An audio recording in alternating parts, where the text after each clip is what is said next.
First, we usually have like big brothers, big sisters at one of our events because, again, the research is overwhelming that it works. And there was a new mentoring group that caught my eye, and it's called 1 and 1 equals Youth, and I was sold as soon as I read about it. And so I want to introduce you now. I'll let you pronounce your name and you can explain. It's Margaret Dunbar Demery. It's 1 + 1 equals you. 1 + 1 equals you, and it's all about you. And every time I do that to a young lady or a young man, all I do is get tears. The first time I did it, it was a guy, he was about this tall, football player at Central High School. That's where I teach. I've been there forever. But this program started with a young man named C.J. Spillman. And he was wild as a deer. Mom's job moved her to Florida, lived with his sister who was 23 years old. She's raising her 6-year-old son. So he's basically out there doing whatever. Talented football player, talented. Had no grades, had no discipline, nothing. When his senior year, when it was time for him to be recruited, they couldn't even find him. He would leave the building all the time. But his junior year, I became involved with him because he became one of my, like a peer tutorer. I teach special education, autistic and Down syndrome children. So he came in and worked with us. During that time, we became very close. I became like a mom to him. And at that point, when the coach couldn't find him, he would call me. He said, call your son and tell him we need him back here because there's a coach here to sing. I would call him. He'd answer, he'd come back. Sometimes he didn't answer.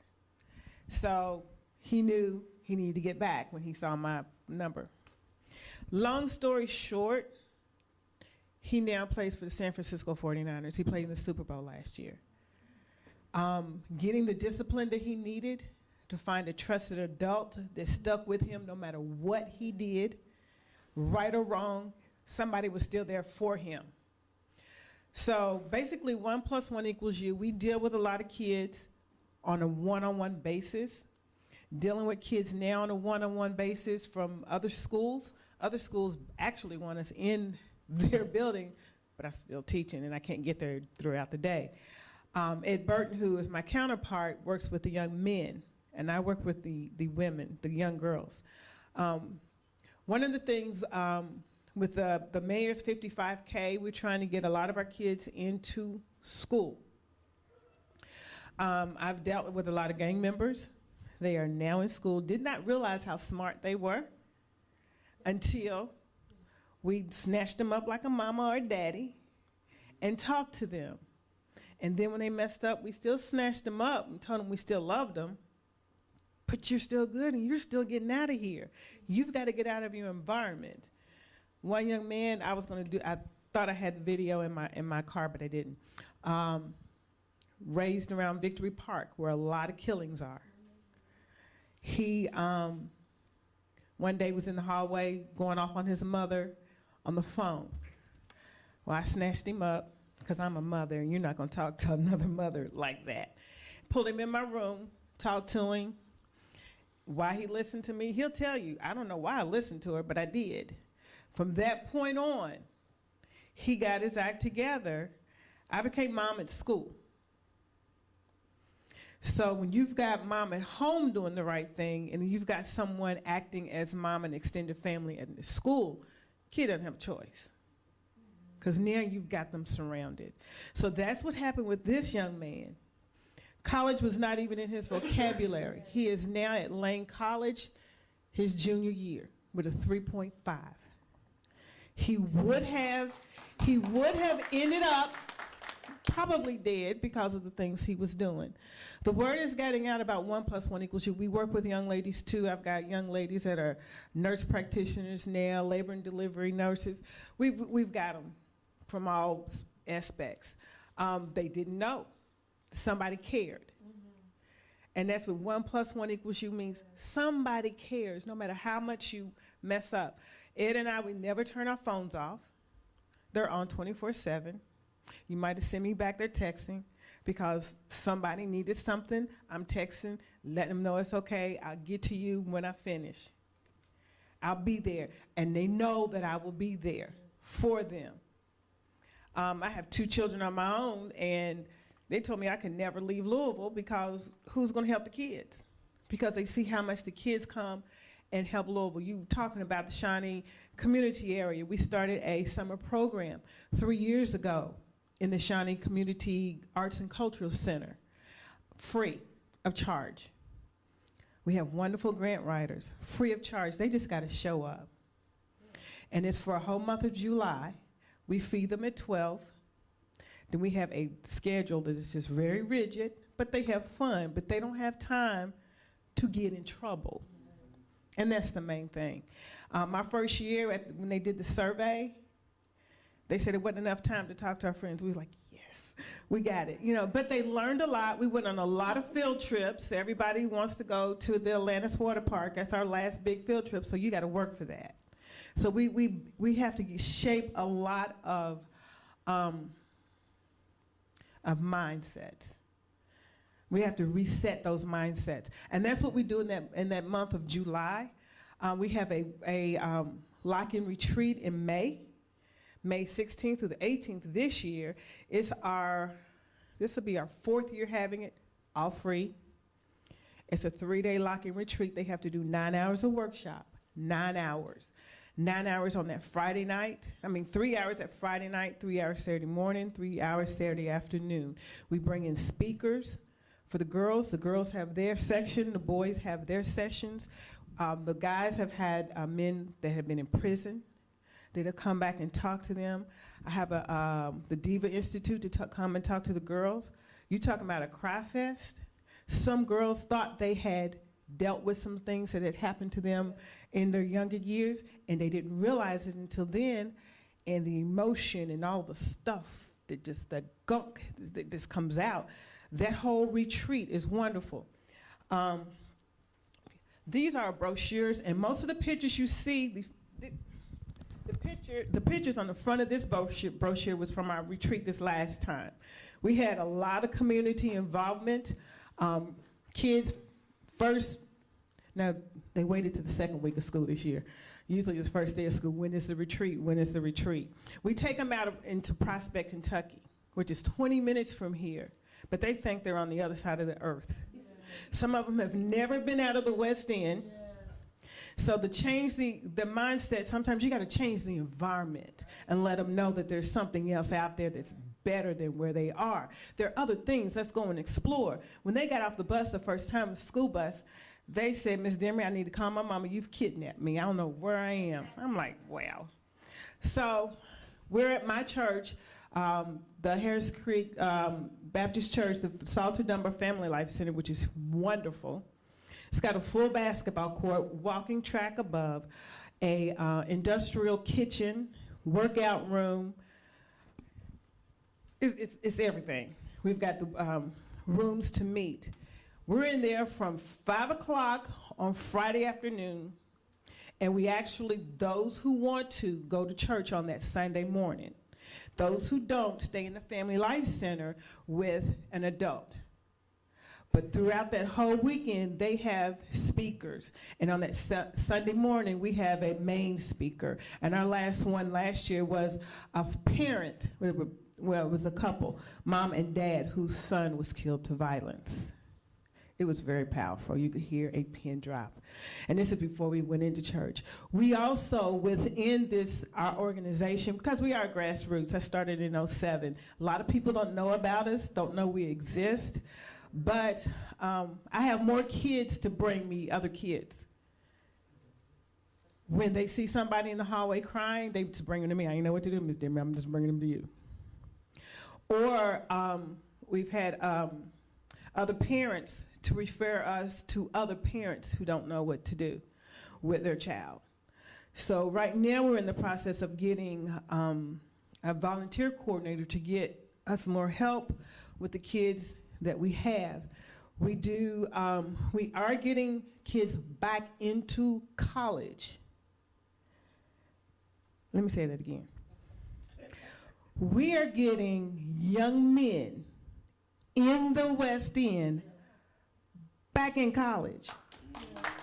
Y'all don't know how powerful that is. And it's because we have a part of our program is training athletes. And I'm gonna tell you how it happened. I've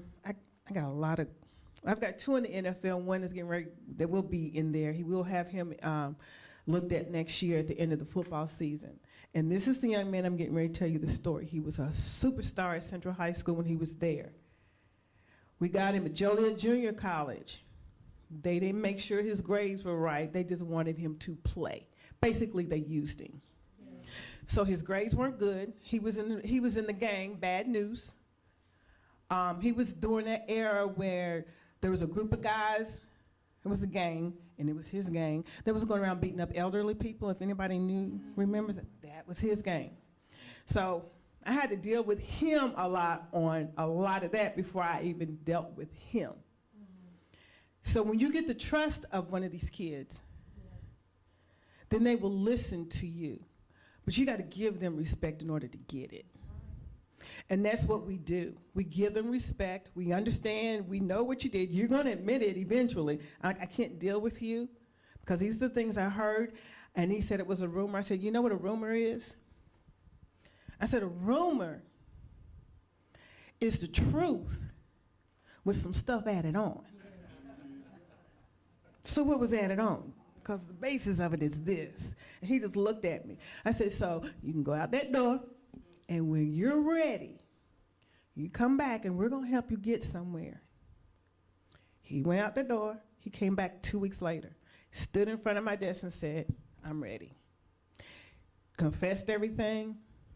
I said, yeah, you're ready now. So we got him there. Our organization helped pay his room and board because his mom was not able to do that. Played. Didn't get his 2-year degree, came back here, played it, tried to, this went first year with Charlie Strong. Charlie Strong loved, the kid's an athlete. But he still had the hood in him. As far as smoking the weed and doing this and that and all of this. He was out in the community, but he eventually just had to drop out of school because Charlie just put him off the team. He did all of this stuff. Had a reputation of just been drinking on tart, this horrible. But this kid is my heart. He's my heart to this day. He's like my son. I saw his cousin at a meeting on a Saturday morning, and I asked what he was doing. He said, nothing. I said, that's the most wasted talent I ever saw in my life. He got him on the phone. I said, boy, what are you doing? He said, nothing, Ms. Deering, I'm just sitting here. I was like, that's the problem. I said, can I come talk to you? And he said, yeah. So I followed his cousin all the way to his house, which just happened to be down the street from the Shawnee Arts and Cultural Community Center where I had been for 3 years. He was right on the other end of the street. Went and sat down and sat beside him. I said, are you an alcoholic? And he said, no, Miss Deering. I said, well, you smell like one. I keep it real, and that's what kids like about 1+1, because we keep it real. I don't sugarcoat anything, and if they're upset, okay, if they say a cuss word, that's how you feel. But we're gonna work with that. This kid, we sat down and talked to him, and I do have a couple of contacts, and on my way from one end of town to the other, I made a phone call because I have a man in Chicago that helps me get a lot of football players into schools all over the country. So I called and told him his story. And I said, I'm on my way there. He said, will you call me when you get there? So I sit down and I talk to him. I said, okay, and I made a phone call about you. I said, but I need commitment from you. And there are a lot of things you got to stop, just a lot. And he looked at me, he said, but I'm ready now. That was his 24th birthday weekend. And I've heard all the ages that everybody from whatever to age 24 or to age 24 years old. This was last year. I called the guy talked to him crazy. I said, he's gonna talk to you crazy because that's what he does. That's what you need anyway, a man talking to you crazy. And he did. Talent out of wazoo, you all. So we found out who his junior college coach was. Matter of fact, this guy knew the coach, called him, because he had moved to another school, called me back. He said, put me on speakerphone. I said, okay, I put him on speakerphone. He said, Coach so-and-so said that you are the best running back he's ever laid eyes on. And if you get halfway back in shape, any football player, any running back in the nation, you'll still be good. He said, with that being said, I'm gonna give you 4 months to get in shape. And then I will get you somewhere. If you don't do it, Margaret says, or Ed says, or Keenan Burton from the University of Kentucky that then played for St. Louis Rams, works with us, gets these guys back in shape. I don't talk to you. Well, I'm telling you, this kid wanted it so bad. He got his act together, running and lifting 4 months. 4 months. Last summer, I walked out because we had the summer program in there, and CJ from the NFL, from 49ers came in and spoke to the kids. July is when they're off, so all the guys come back to town. And then Rich Wilson, who was another story that got in trouble with UK and got kicked off, came in and talked to the kids because he was with Kansas City Chiefs. And then I looked up for 1 week, and there was Tim. He was there. I said, he was in there to lift weights. I said, come here, I need for you to do something. He's like, what? Because he doesn't talk a lot. I said, I need for you to go in there and talk to those kids. And he's like, oh, no. I said, you're going to tell them the truth. It's your time to do 1 + 1. You got to save those kids from what you did. And he looked at me. He said, tell them everything? I said, yeah, you tell them everything. And we had middle and high school kids, 60. We had 60 to sign up. We had a consistent 45 every day. He went in there, and he walked in, and they said, now that's a football player. I said, how do you know? Look at how he's built. Well, 4 months ago, he almost looked like a crack addict. I mean, clothes hung on him. It was horrible. I got before and after pictures in my phone. He told the whole story. We got him in Colorado. He's in Denver, Colorado right now. Finished his first year there. He's only got 1 more year of eligibility because you got to, when they're that old and they played, you got to look at all the legalities of him playing. This school was our last chance. It's called Cole College, if anybody ever needs. This school is a man that, African-American man, bought this school, is the head football coach, and he gives kids a 5th chance. And he goes under all the rules. He goes under NIA, Division I, Division II. You're going to fit in one of those. So he has kids there that are able to complete their degree and even go to the NFL. Well, this is an NFL kid, just hands down is an NFL kid, and everybody that sees him knows that. So we'll get him a look at the end of the year because it's a small, school. But we do this with all of our kids. One of the things I say is every school is not for everybody. So you've got to find where that kid fits in. And that's what we do. Ed and I are basically, like the one lady said, it's us. So that's why we're trying to get more volunteers because we got a lot of kids coming to us. I have kids now coming in off the streets, young men coming in off the streets from the hood, wanting us to help them get back into school so they can play football. And everybody says, well, they can't play football, they're not gonna get, I said, y'all don't understand, the carrot is the football. We're getting them back in school and getting an education.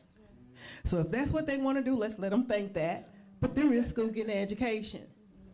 They got to get themselves in the NFL. We can't do that.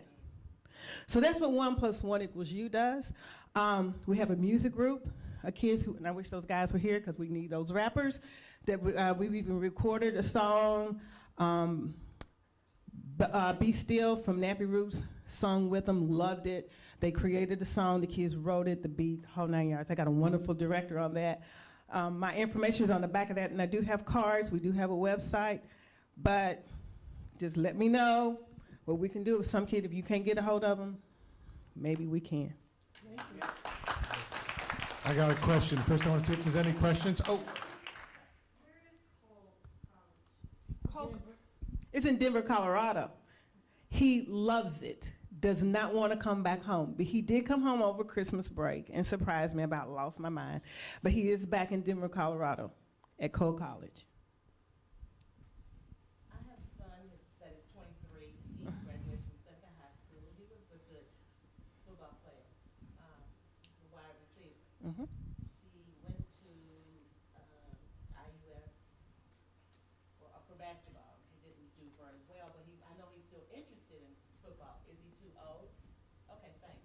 That's all I need to know. You just got to get a hold of me. We got it. I got a question. We obviously can't clone you, right? I don't think we can. If you had more capacity, is there more kids out there that you, Yes. is there a lot more kids out there you could help? And how could we help you expand? Okay, because I get emotional, because they're like my kids. There's so many out there. I'm at Central High School, and there's only so much I could do at Central. And so right now we're trying to get our own building. They said, you're not ready, this and that. I said, the saying, build it and they will come. They will come. Yes. They have nowhere to go. Yes. In our retreat, we're sitting there feeding them, and I'm sitting there, the kid got in trouble the whole weekend, and on Sunday he came and sat by me. I said, why are you by me? I don't need that. And he said, no, Miss Demery, if y'all had a place I can come and just hang out with you the whole time, I probably wouldn't get in trouble. I said, but you know what? You are a born leader. You had some guys that you didn't even know until you got here following you. Now take that talent that you have to the good. You own your own corporation. He looked at me and his eyes got big as saucers. So if we had a place, you just don't know what we could do. Thank you so much. So I ask you, is there any government funding that you're getting, or any funding? How's the program funded? Because it seems like there's a need. I was funding it myself a little bit, but I couldn't. It got to the point where I was not able to do that. We have grant writers that are wonderful grant writers, and we have donors, people who hear and see what we do. We are certified by Better Business Bureau, so what we say we're going to do with our money, we do with our money, and it helps the kids. A lot of times we have homes that don't have any food. We go get food. Kids that get thrown out of school. I had a young lady last year, senior year, was thrown out of her house in her pajamas and house shoes. She came to school like that. Mom would not let her get her shoes, none of her clothes. This child had a full ride to UK. She went back to the house with police, nothing they could do. So we went and bought her some clothes. Right. She said, "You okay?" Came home during Christmas break with the biggest real smile on her face. She gonna make it. She's good, because she knows she got us. Because you never graduate or get out of 1+1. A lot of organizations, once you graduate from high school, they're done with you.